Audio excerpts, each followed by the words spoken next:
हाँ जी, good evening सबको नमस्कार। उम्मीद करता हूँ सब लोग अच्छे हैं। तो लास्ट टू लास्ट वीडियो में मैंने आप लोगों को एक ऐसे जज साहब के बारे में बोला था जो कि पहले पॉलिटिशियन हुआ करते थे, फिर जज साहब बने और उसके बाद फिर से पॉलिटिशियन बन गए। और आज मैं आप लोगों को बताऊंगा देश के 10वें चीफ जस्टिस के बारे में जिनका नाम था कैलाश नाथ वांगचुक।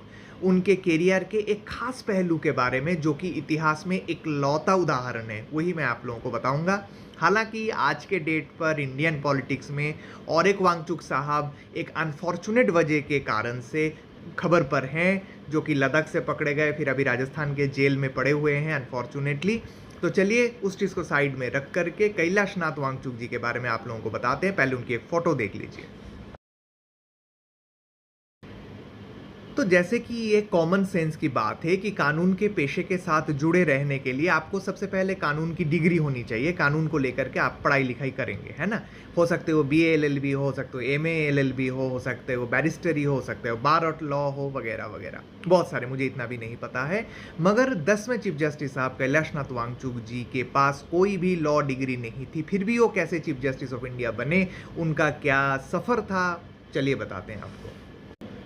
तो पढ़ाई लिखाई के मामले में वांगचुक जी के पास बीए की डिग्री थी, बैचलर ऑफ आर्ट्स। इलाहाबाद से इन्होंने ये डिग्री हासिल करी थी। फिर उसके बाद Indian civil service exam ICS जो एग्जाम है उसमें ये उत्तीर्ण हुए 1924 को। फिर अलग अलग एग्जीक्यूटिव पोस्ट पर ये कार्यरत रहे, हो सकता है डेप्यूटी मैजिस्ट्रेट हो, डेप्यूटी कलेक्टर हो।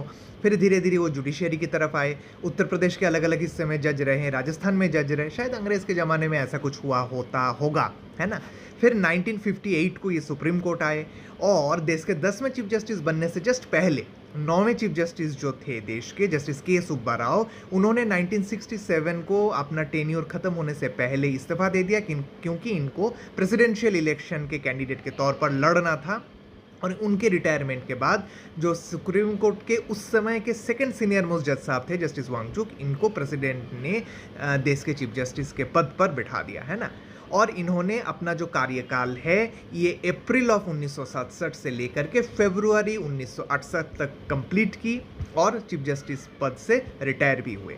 और इनके कार्यकाल में Golaknath versus state of Punjab जो कि फंडामेंटल राइट्स को लेकर के एक जजमेंट था 1967 में, ये इनके डिसेंटिंग जजमेंट था। और उसके साथ 1961 में साउदर्न रेलवे के जनरल मैनेजर वर्सेस रंगाचारी, जिसमें वो रिजर्वेशन इन प्रमोशन पॉलिसी ऐसे कुछ था केस, इसमें भी इनका डिसेंटिंग जजमेंट बहुत मशहूर था। ये बहुत कड़क जज थे, डिसेंटिंग जज थे। तो है ना ये इंटरेस्टिंग फैक्ट। कैसा लगा आप लोगों को ये सच जानकर, कमेंट में ज़रूर बताना। Thank you.